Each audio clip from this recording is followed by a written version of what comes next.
Hello दोस्तों, स्वागत है आप सभी का हमारे YouTube channel MR world point में। आपके लिए लेके आए हैं आज एसएससी जीडी कांस्टेबल भर्ती परीक्षा के लिए मैथ का प्रैक्टिस सेट नंबर 11। इससे पहले के 10 प्रैक्टिस सेट चैनल पर डाले जा चुके हैं और साथ में ही रीजनिंग और जीएस के और हिंदी के तीनों के प्रैक्टिस सेट के अलावा कुछ महत्वपूर्ण ट्रिक्स भी डाली जा चुकी हैं मैथ की। जो आपने अभी तक नहीं देखी हैं तो देख लीजिए और अपनी तैयारी को और भी मजबूत बनाइए। तो चलिए बिना किसी देरी के शुरू करते हैं प्रैक्टिस सेट नंबर 11। देखिए पहला क्वेश्चन दिया हुआ है 2 की पावर 3a इंटू 3 की पावर 2a इंटू 5 की पावर a इंटू 6 की पावर a बटे में 8 की पावर a इंटू 9 की पावर 3/2a इंटू 10 की पावर a। देखिए इसको सिंप्लीफिकेशन करना है इसको। देखिए सब इसको करने से पहले आप कुछ चीज़ें देख लीजिए। जैसे मान लीजिए कभी लिखा हुआ मिल गया आपको कि a की पावर m इंटू a की पावर n, यानी जब बेस समान हो तो क्या होता है, घातें गुणा में जुड़ जाते हैं, यानी a की पावर क्या हो जाएगी m प्लस n। दूसरा, यदि a की पावर m है उसकी पावर भी क्या है n, यानी ब्रैकेट की पावर भी क्या है, ब्रैकेट के बाहर भी क्या दे रखा है, पावर दे रखा है, तो दोनों ही पावर का क्या हो जाएगा, गुणा हो जाएगा, यानी क्या हो जाएगा a की पावर m इंटू n। इन दोनों चीज़ों का क्या होना है, इस सवाल में यूज होना है। तो देखिए कैसे करेंगे यूज इसका। देखिए आपको सवाल दे रखा है 2 की पावर 3 है, हमने ऐसे लिख लिया 2 की पावर 3 है गुणा 3 की पावर 2 लिख लिया इंटू 5 की पावर ए लिख लिया इंटू 6 को हमने तोड़ लिया 2 की पावर ए इंटू 3 की पावर ए में, 2 की पावर ए इंटू 3 की पावर ए में तोड़ लिया बटे में देखिए क्या बच्चा नीचे 8 की पावर ए को हम लिख सकते हैं 2 की पावर 3 की पावर ए गुणा 9 को लिख सकते हैं हम 3 की पावर 2, उसकी पावर भी क्या है 3a/2 है। आगे देखिए इंटू 10 को लिख सकते हैं हम 2 की पावर a इंटू 5 की पावर a। देखिए ये बच्चा आपका सवाल। ये 5 की पावर a से 5 की पावर a खत्म हो जाएगा, 2 की पावर a से 2 की पावर a खत्म। अब कितना बच्चा आपका, ऊपर बच्चा आपका, देखिए ऊपर बच्चा आपका 2 की पावर 3 है इंटू 3 की पावर 2a प्लस 3 की पावर a, कितना हो जाएगा 3 की पावर 3a। क्यों, क्योंकि बेस समान है तो गुणा में क्या होगा, घातें जुड़ जाएंगी, ये वाला नियम लगेगा। कितना है 3a बटे में कितना हो जाएगा, देखिए ये ब्रैकेट के ऊपर घात है, घातों क्या हो जाएगा, गुणा हो जाएगा, एंड 2 की पावर कितना हो जाएगा 3a गुणा यहाँ से कितना मिलेगा 3 की पावर 2 और गुणा में कितना है 3a बट्टे में 2, 2 से 2 खत्म, कितना बचा 2 की पावर 2a से सॉरी 2 की पावर 3a से 2 की पावर 3a खत्म, ऊपर बचा आपका 3 की पावर 3a और नीचे बचा आपका 3 की पावर 3a, यानी इससे भी ये खत्म, कितनी बार खत्म, एक बार। इसका मतलब आपका आंसर कितना आ गया, आपका आंसर आ गया 1, यानी ऑप्शन नंबर डी आपका एकदम सही हो जाएगा। देखिए अगला क्वेश्चन देख लीजिए, यदि एक संख्या को इसके आधे भाग के वर्ग से घटाया जाए तो परिणाम 48 होता है। संख्या का वर्गमूल है, आपके 4 ऑप्शन दे रखे हैं। देखिए कैसे करेंगे। देखिए आपसे बोला है कि कोई संख्या है, हमारे तो संख्या क्या है, हमारी x है, संख्या के आधे भाग के वर्ग से इसका आधा भाग क्या हो जाएगा x/2, उसके वर्ग में से यदि हम संख्या को घटा दें, वर्ग से घटाया जाए तो परिणाम हमें कितना मिलता है 48 मिलता है, यानी ये आपकी क्या बन जाएगी, इक्वेशन बन जाएगी।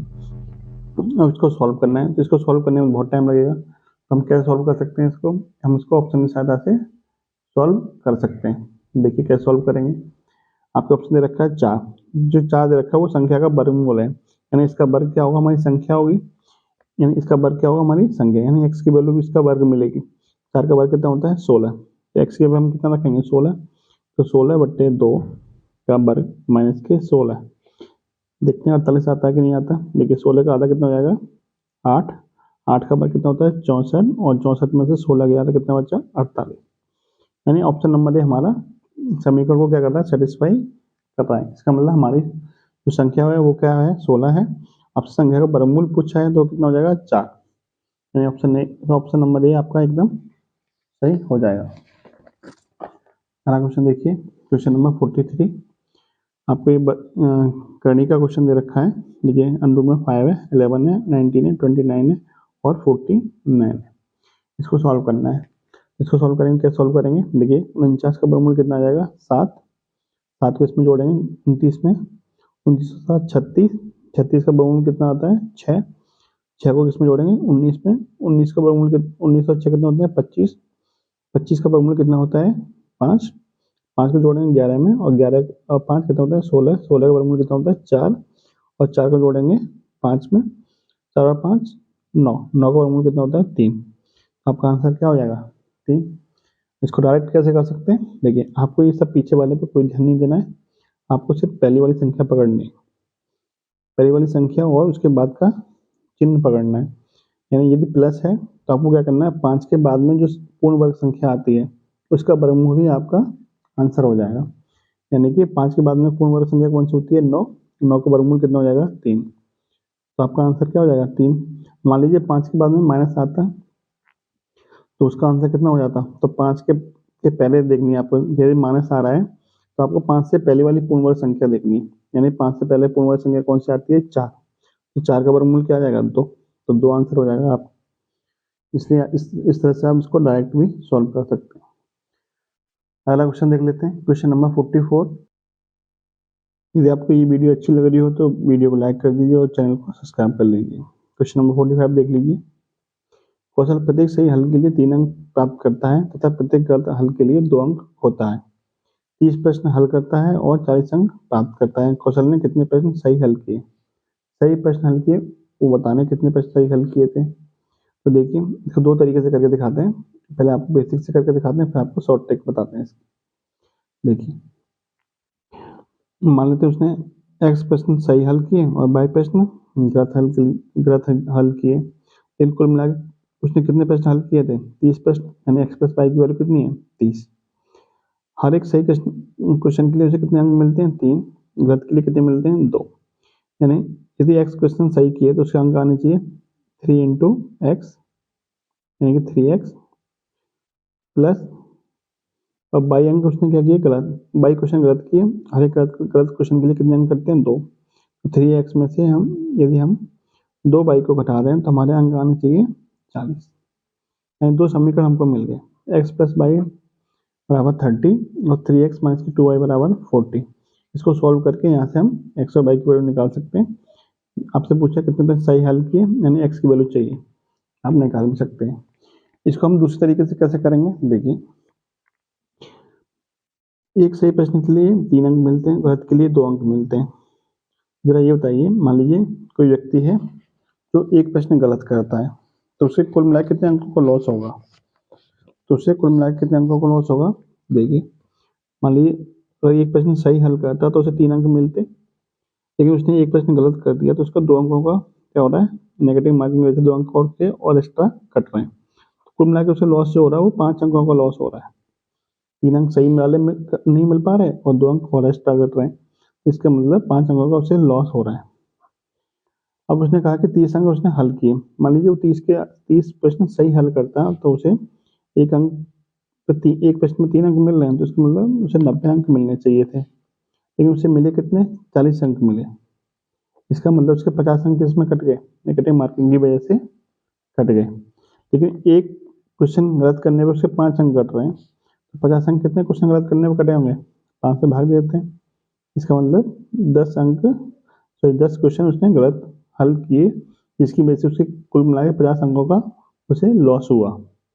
लेकिन उसने कुल कितने प्रश्न हल किए थे? 30। इसमें 10 क्या हो गए उसके गलत। इसका मतलब उसने कितने प्रश्न सही किए थे? 20 प्रश्न उसने सही हल किए थे। आपसे ये पूछा है कि उसने कितने प्रश्न सही हल किए थे, ऑप्शन नंबर बी एकदम आपका सही हो जाएगा। अगला क्वेश्चन देखिए। देखिए एक गोले का पृष्ठ क्षेत्रफल और एक बेलन का वक्र पृष्ठ क्षेत्रफल दोनों समान है, और गोले और बेलन की प्रतीक की त्रिज्या आर दे रखी है और बेलन की ऊंचाई दे रखी है आर। तो निम्न में कौन सा कथन सही है? देखिए कैसे करते हैं।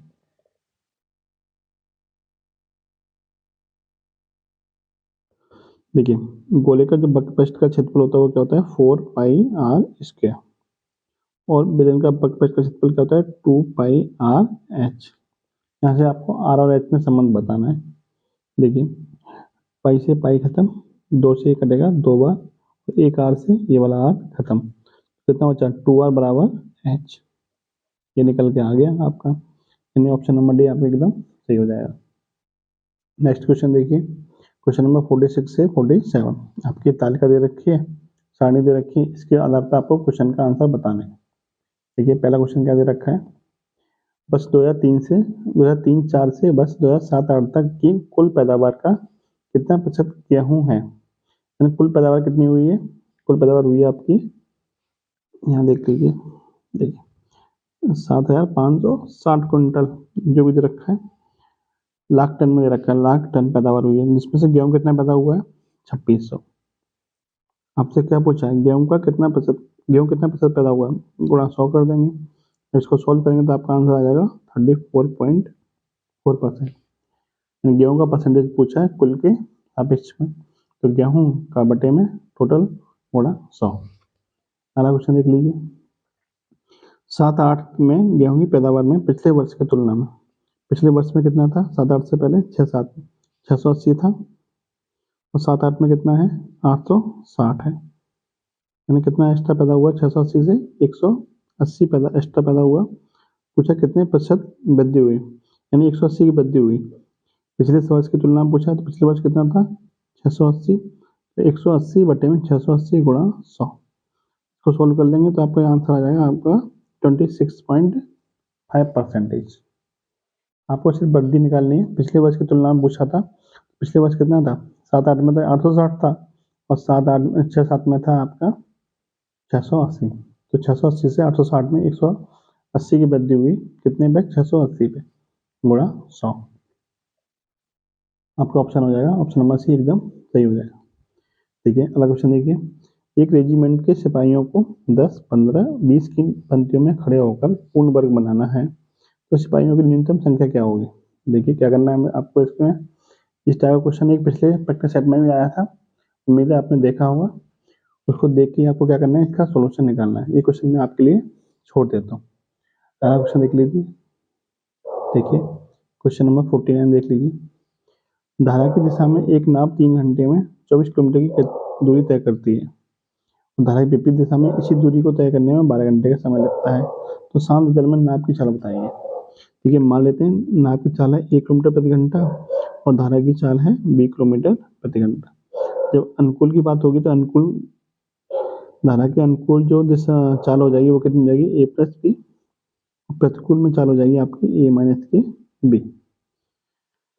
देखिए अनुकूल में चाल कितनी दे रखी है, ये 3 घंटे में 24 किलोमीटर चलता है, इसका मतलब 1 घंटे में कितना चलेगा 24/3 यानी कि 8 किलोमीटर प्रति घंटा, यानी a+b कितना आ गया 8 किलोमीटर प्रति घंटा। उसी हिसाब से 24 किलोमीटर की दूरी 12 घंटे में तय करता है, तो 1 घंटे में कितना चलेगा 2 किलोमीटर, 1 - b की वैल्यू कितनी आ गई 2 किलोमीटर। दोनों को सॉल्व करके आपको नाव की चाल निकालनी है, यानी a की वैल्यू निकालनी है। तो a की वैल्यू डायरेक्ट कैसे निकाल सकते हैं, दोनों को जोड़ के आधा कर दीजिए, 8 और 2 10, 10 का आधा कितना होता है 5, ये बराबर कितना निकल के आ गया 5। इसका मतलब शांत जल में नाव की चाल कितनी हो गई 5 किलोमीटर प्रति घंटा, ए की वैल्यू हो जाएगी 5 किलोमीटर प्रति घंटा। नेक्स्ट क्वेश्चन देखिए, एक घड़ी विक्रेता अंकित मूल्य पर 5% का बट्टा देता है, यदि वो 7% का बट्टा दे, यानी पहले 5% देता था, अब कितना दे रहा है 7% का बट्टा दे, तो 30 रुपये का कम लाभ होता है, यानी 2% की वजह से उससे कितना लाभ कम होता है 30 का, 1% की वजह से कितना लाभ होगा 15 का, यानी 30/2, यानी कि 15 का लाभ होगा, यानी 15 रुपये का कम लाभ होगा। आपसे पूछा अंकित मूल्य यानी 100 की वैल्यू पूछिए, 100 की वैल्यू कितनी हो जाएगी 15 गुणा 100 यानी कि 1500, सीधा आंसर निकल आएगा, आपका आंसर कितना आएगा 1500, यानी कि ऑप्शन नंबर डी आपका एकदम सही हो जाएगा। अगला क्वेश्चन देख लीजिए, एक साइकिल का पहिया 5 चक्करों में 11 किलोमीटर की दूरी तय करता है, आपको बताना है कि त्रिज्या कितने सेंटीमीटर की है, सेंटीमीटर में त्रिज्या बतानी है। एक चक्कर में कितनी दूरी चलता है, वो अपनी परिधि के बराबर दूरी चलता है, यानी जितनी पहिए की परिधि है उतनी दूरी एक चक्कर में चलेगा। मान लेते हैं कि वो n चक्कर मान लेते हैं कि वो मान लेते हैं दिया ही है 5 चक्कर लगा, तो 5 चक्कर में कितनी दूरी चल जाएगा 5000 गुणा 2πr, r क्या है पहिए की त्रिज्या, बराबर 11 किलोमीटर। किलोमीटर दे रखा है, मैं मीटर में चेंज कर लिया, क्योंकि त्रिज्या में सेंटीमीटर में चाहिए तो मीटर को हम फिर सेंटीमीटर में चेंज कर लेंगे।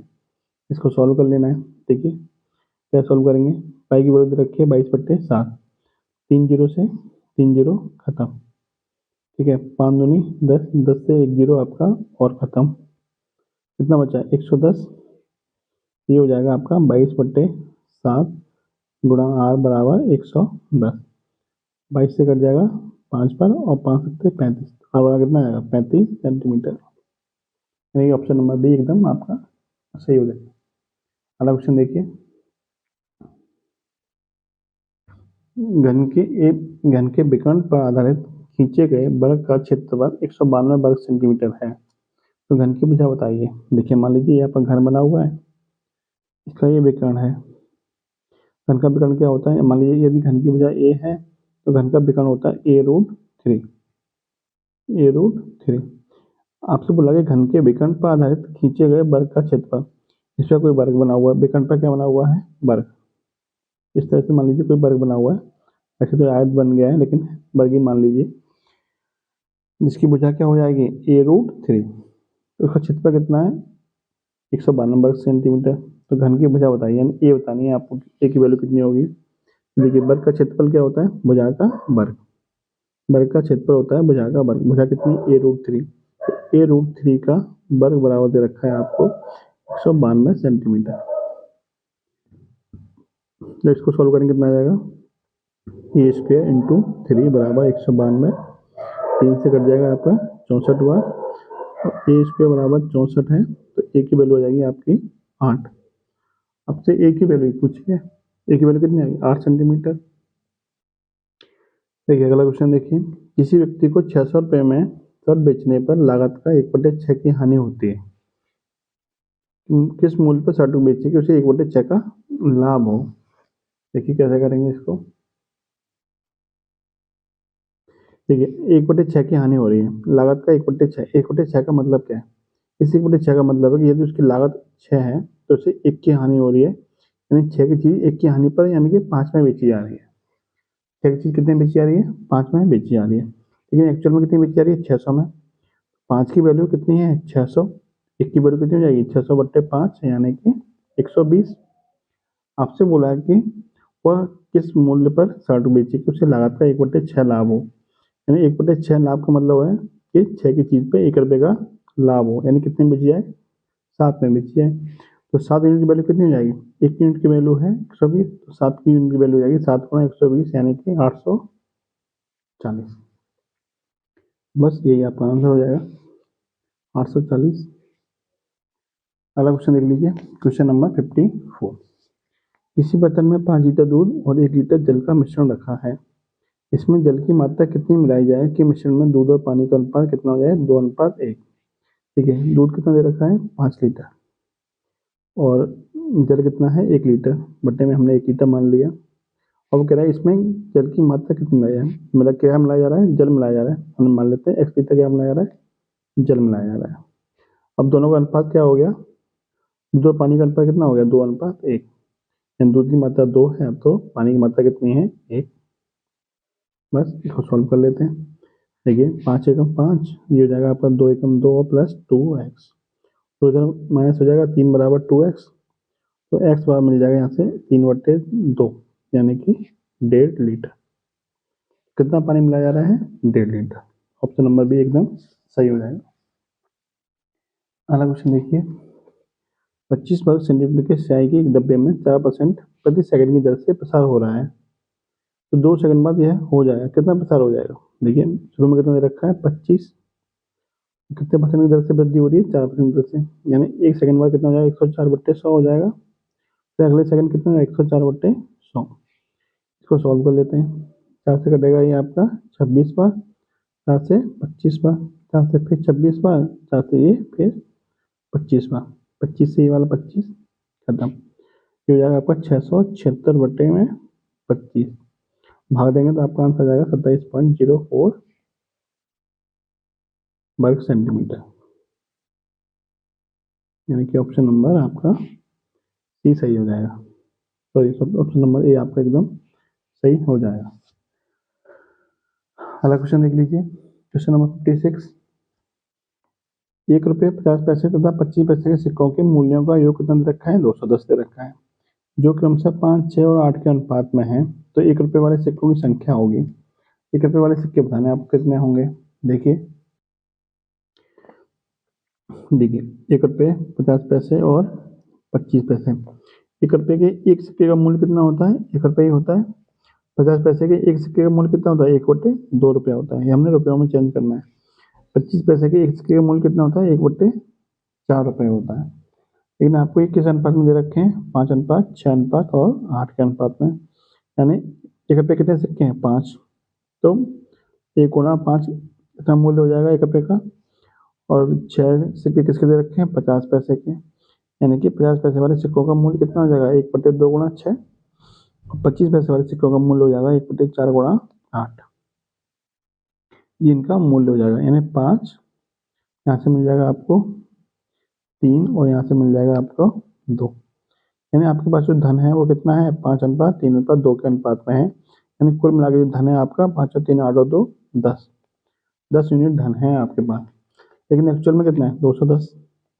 कितना है? 210। 10 यूनिट की वैल्यू कितनी हो जाएगी? 210। एक की वैल्यू कितनी हो जाएगी? 210/10, यानी कि 21 यूनिट, सॉरी 21 रुपए। आपसे पूछा क्या है? आपसे पूछा है कि 1 रुपये वाले सिक्कों की संख्या क्या है। तो 1 रुपये वाले सिक्कों की संख्या कितनी थी? 5 यूनिट। 5 की वैल्यू बताइए। 5 की वैल्यू हो जाएगी 21 गुणा 5, यानी कि 105। 5 की वैल्यू कितनी हो जाएगी? 21 गुणा 5 यानी कि 105। ऑप्शन नंबर बी एकदम सही हो जाएगा। नेक्स्ट क्वेश्चन देख लीजिए। देखिए, ए किसी काम को 25 दिनों में करता है, जिसे बी अकेला 20 दिनों में करता है। ये काम शुरू करता है, 10 दिन बाद बी शामिल हो जाता है, तो पूरा काम कितने दिन में शुरू होगा? देखिए देखिए देखिए, ये आपका ए है, ये आपका बी है। एक कितने दिन में करता है? 25 दिनों में करता है। और बी कितने दिन में करता है? 20 दिनों में करता है। देखिए दोनों का एलसीएम ले लिया हमने, कितना आ गया? 100। यानी हम टोटल काम मान लिया कितना है? 100 है। इसमें ये 25 दिन में पूरा काम कर देता है, तो एक दिन में कितना करता होगा? 4 काम। 100 में 25 का भाग दे दिया, 4 बार जाएगा। उस हिसाब से बी एक दिन में कितना करेगा? 5 काम करेगा। ठीक है, दोनों एक दिन में कर देंगे, 4 और 5 9 काम कर देंगे। लेकिन आपसे बोला है कि ए काम शुरू करता है और 10 दिन बाद बी शामिल हो जाता है। यानी शुरू के जो 10 दिन काम किया वो किसने किया? ए ने काम किया है। क्योंकि ए एक दिन में कितना करता है? 4 काम, तो 10 दिन में कितना कर देगा? 10 गुणा 4 यानी कि 40 काम कर देगा। तो अब काम बचा कितना? फिर 100 काम था टोटल, 40 काम हो गया, यानी कि 60 काम आपका बचा। ये 60 काम को कौन करेगा? क्योंकि अब दोनों बीवी शामिल हो गया, तो दोनों लोग मिलकर काम करेंगे 60 काम को। दोनों लोग एक दिन में कितना काम करते हैं? 4 और 5 9 काम करते हैं। तो 60 काम को करने में उसे कितना टाइम लग जाएगा? 60/9, यानी कि हो जाएगा आपका 6 सही 2/3, 9 6 54, 6/9 यानी 2/3, यानी कितना टाइम लग जाएगा उनको? 6 दिन और 2/3 घंटे। लेकिन उनको आपसे पूछा है कि काम पूरा हुआ तो कितने समय में काम पूरा हो जाएगा? 10 दिन तो एक ही लग गए, और 6 से 2/3 दिन इनको लग रहे हैं, तो कुल मिला कितना समय लग रहा है? 10 + 6 सही 2/3, यानी कि 16 सही 2/3 दिन। कुल समय कितना लग जाएगा? 16 सही 2/3 दिन कुल समय लग जाएगा। इसमें से 10 दिन तो ए ने पहले ही काम कर लिया था, और दोनों ने मिलकर 6 सही 2/3 दिन बाद में काम किया है। कुल मिलाकर समय कितना लग गया? 6 सही 2/3 दिन। अगला क्वेश्चन देखिए, 8 बालक 12 व्यक्ति किसी काम को 9 दिन में पूरा करते हैं।